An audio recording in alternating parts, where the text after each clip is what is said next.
Hello，大家好，我係阿峰，歡迎加入我呢段影片。今集短線旅行團系列就會去到河源，但正確啲嚟講，成個行程其實係河源加惠州嘅。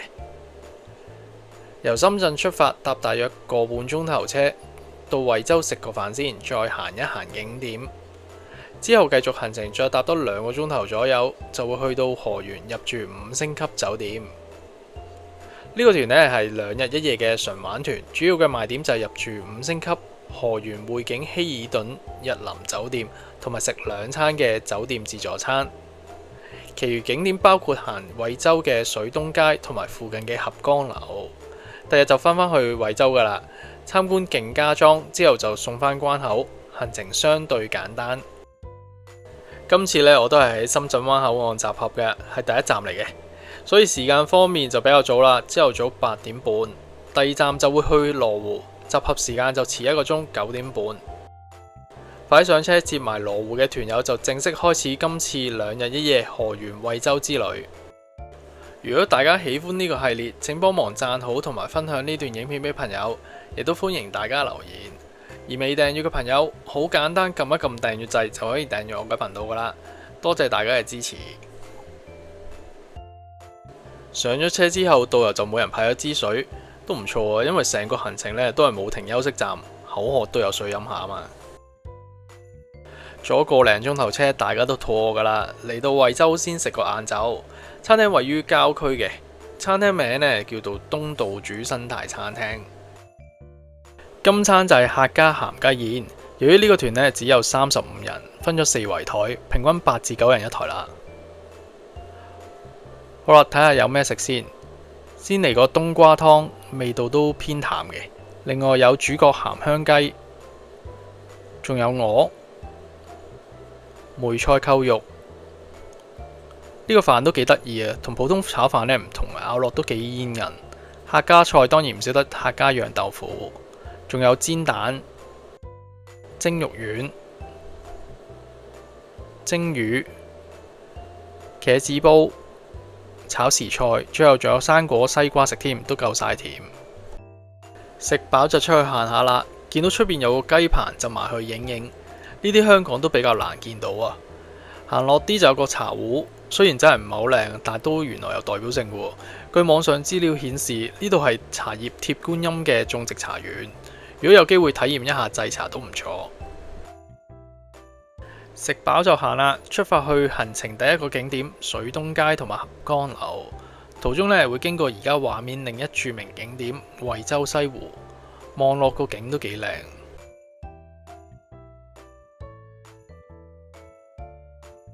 落咗車先知道，原來合江樓附近就係水東街。呢2個景點參觀嘅時間呢就唔多啦，等我先上合江樓睇睇，喺高處影一影周邊嘅風景。或者喺呢個時候，等我講講合江樓嘅背景啦。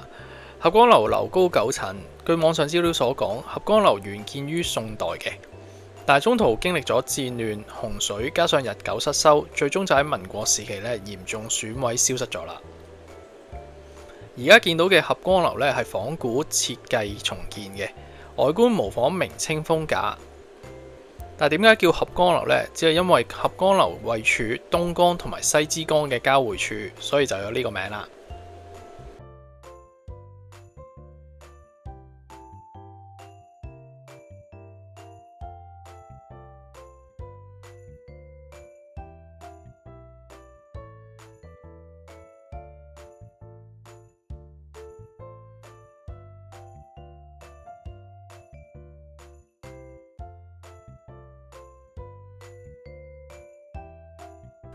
行完合江樓睇完景之後，就過隔離水東街行下啦。途中會見到唔少騎樓風格嘅建築。水東街兩旁呢都係商鋪，而中間就有攤檔。除咗右手邊有間賣鵝貨嘅鋪頭之外，基本上好多鋪頭或者攤檔呢都係茶飲店同埋賣嘢食嘅。比較特別少少就係呢度有一間廣式嘅茶樓，叫水東茶樓。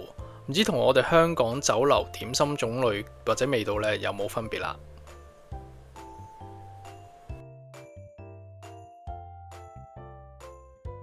呢檔居然有賣牛雜同埋臭豆腐。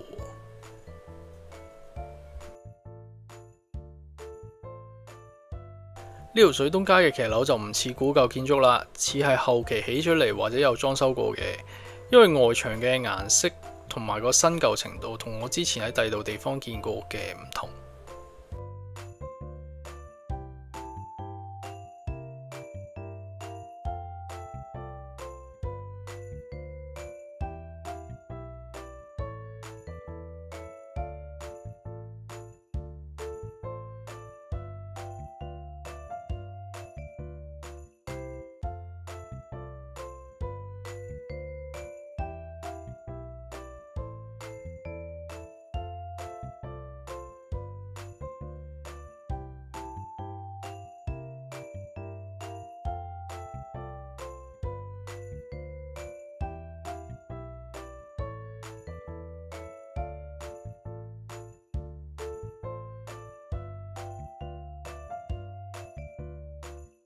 另外，我發現呢度都有唔少鋪頭賣鮮榨嘅油甘汁。當時我都唔知咩原因啊，不過而家一查，原來惠州係盛產油甘嘅，而油甘汁係當地潮流嘅健康飲品。之前喺深圳食飯嘅時候都飲過支裝嘅油甘汁，味道有少少澀，但飲落都幾清新。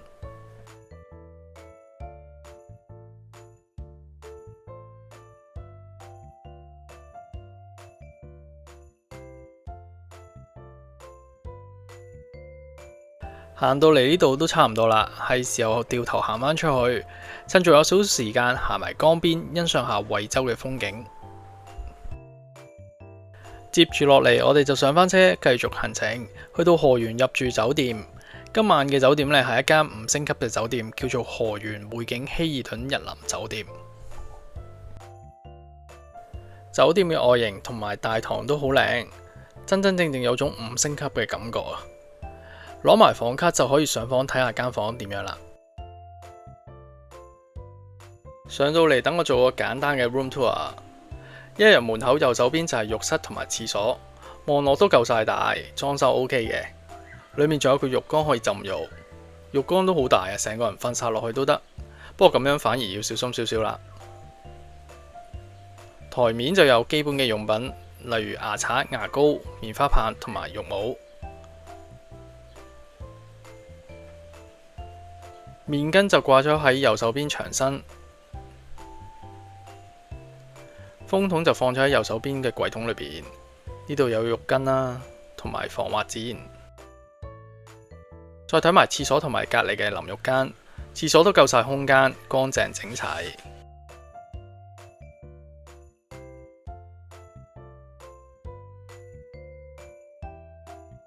淋浴間仲有個頭頂花灑可以選擇。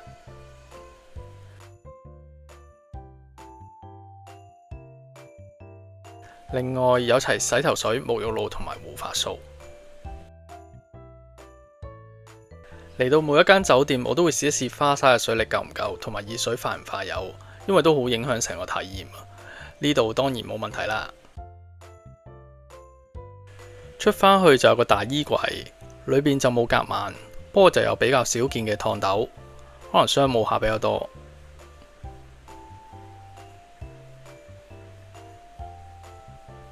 行過少少，台面就有2支嘅免費樽裝水、咖啡同埋茶包，仲有個熱水煲。今次就冇雪櫃啦，聽前台講呢個係保鮮櫃嚟嘅。嚟到最重要嘅地方就係瞓覺嘅地方，間房夠晒大啊，樓底都好高，枕頭同埋被鋪乾淨。但我自己就嫌張床褥啦，同埋枕頭太過腍。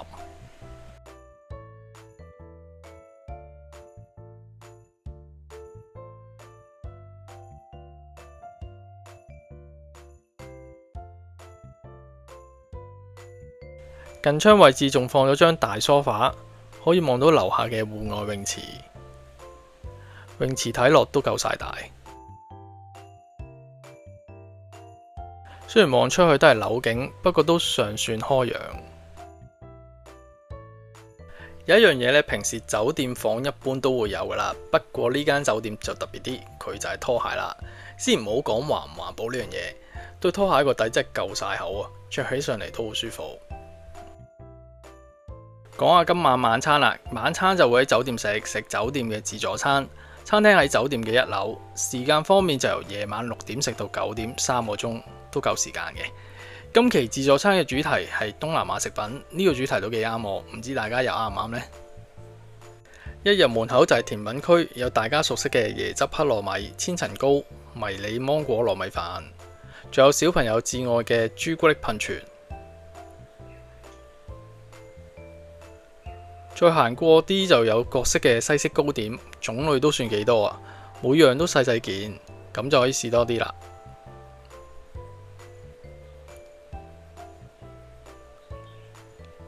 飲品方面，除咗雪櫃裏邊嘅罐裝汽水之外呢度仲有泰式奶茶、橙汁同埋葡萄汁，當然唔少得咖啡。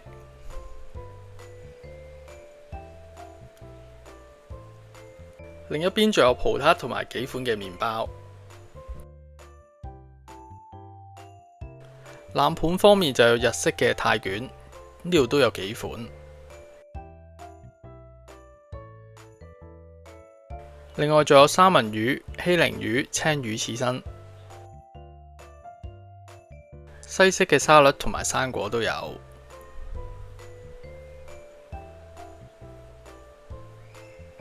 而泰式沙律都有3款，例如有泰式青木瓜沙律。凍海鮮方面就有蝦、螺、東風螺、扇貝、青口，仲有2款醃製嘅雜錦海鮮。呢度有幾款泰式嘅熟食，香葉包雞炸到都幾脆，幾好食。其實睇落碟碟賣相都幾靚，有一定質素嘅。呢度仲有海南雞飯食，我就冇試到過飯啦，淨係試咗啲雞。海南雞都唔錯，都算嫩滑。酸辣醬汁都搞得幾好。另一樣我覺得比較推薦嘅就係呢碗馬來西亞肉骨茶，飲落夠晒味道，有肉骨茶嘅精髓。反而呢碗冬陰功就唔係我哋飲開嘅味道，所以就一般般啦。今餐仲有好多食物，我就唔一一介紹啦，等我繼續影俾大家睇下。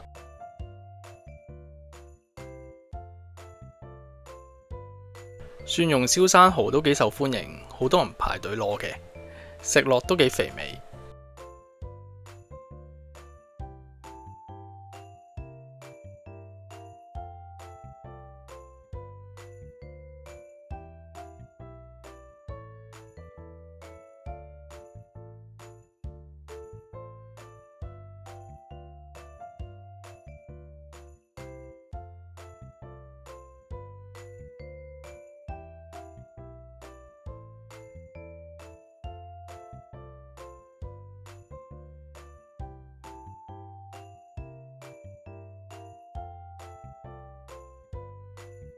食飽都係8點幾，爭取時間出去行下啦。行出酒店，左手邊過一條馬路，大約5至8分鐘就係商場。商場名叫做 JJ Mall。商場都幾大，亦都有好多食肆同埋鋪頭。例如右手邊呢間就賣鵝貨，叫做鵝韻精選。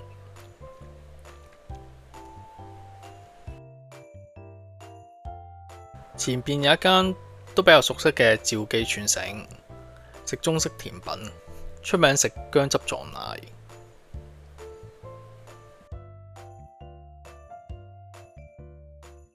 而黃色呢間就有賣零食同埋雜貨，都幾多嘢睇，幾多嘢行嘅。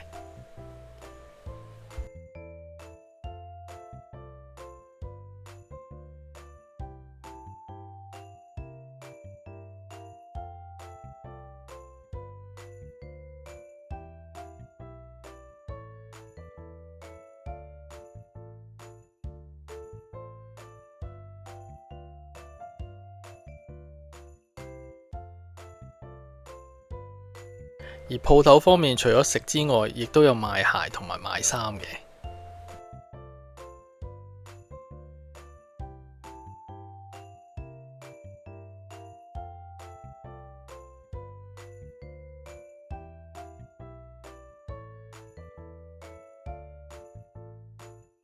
另外，導遊都有提到呢度有一間沃爾瑪，裏面咧好大，好多嘢行。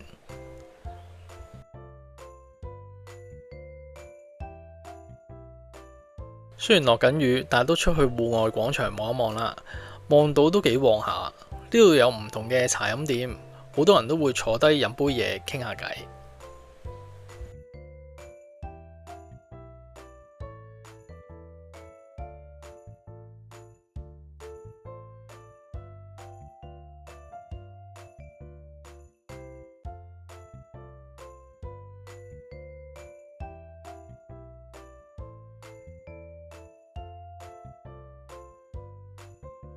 睇返時間都差唔多啦，都9點零啦，買埋少少宵夜同埋茶飲就返酒店。如果之前大家有睇過我惠州順寮灣嗰條片，我都有講過，如果想乾淨啲去浸浴，就可以用呢啲一次性嘅泡澡袋。今次我就準備，用落都幾方便。嚟到第二日，早餐都會喺酒店1樓餐廳食自助早餐嘅，由朝頭早6點半至到11點。你冇聽錯啊，係朝頭早6點半，可能真係方便商務住客。呢餐自助早餐嘅質素都幾好，款式同埋種類都算多，我都幾滿意。唔講咁多啦，等我行一圈影俾大家睇睇。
嘆完個靚早餐都仲有大把時間，因為11點半先會離開酒店。等我補拍翻尋晚因為落雨而影唔到嘅地方。之前就講咗，出咗酒店向左行就係商場，而向右行就有揼骨同埋按腳嘅地方，亦都有卡拉 OK。而酒店方面，除咗健身室同埋室內外泳池之外，都有得按摩同埋做足浴嘅，而且房客仲有折添。最後再影一影商場 JJ Mall 俾大家睇下，成個商場真係好大啊！要行晒真係有排行。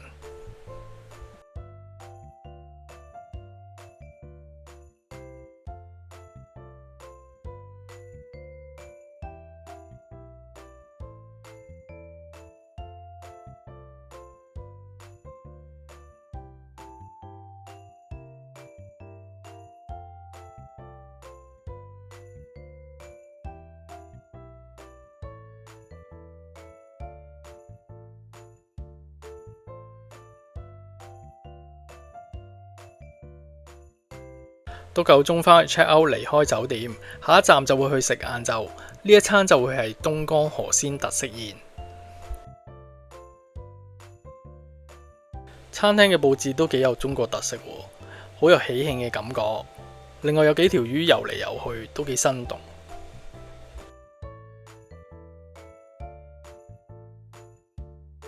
我哋食飯嘅地方就喺呢一艘叫做萬綠1號嘅仿製船裏邊，都幾特別。呢一餐雖然叫東江河鮮特色宴，但只有一味係河鮮，就係呢一碟魚啦。其他都近似客家嘅菜式，味道正正常常。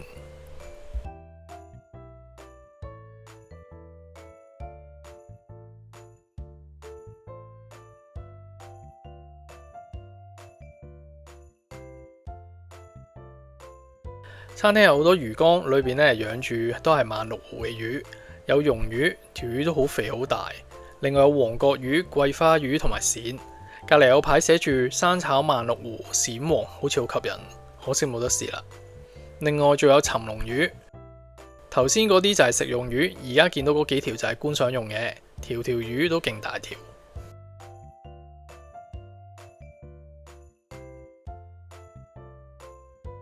另外餐廳都有啲嘢賣下，但因為太多人嘅關係就唔方便拍攝啦，影少少俾大家睇睇。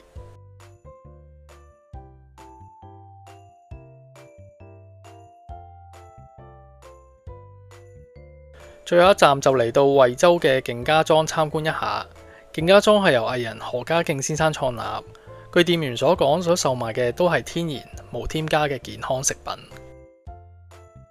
參觀完勁家莊都接近旅程嘅尾聲，之後就會送返關口。等我講講今次團費幾多錢。今次我就係星期六出發，成人每位539蚊，另加導遊費每日80蚊，2日即係160，總共就係港幣699蚊啦。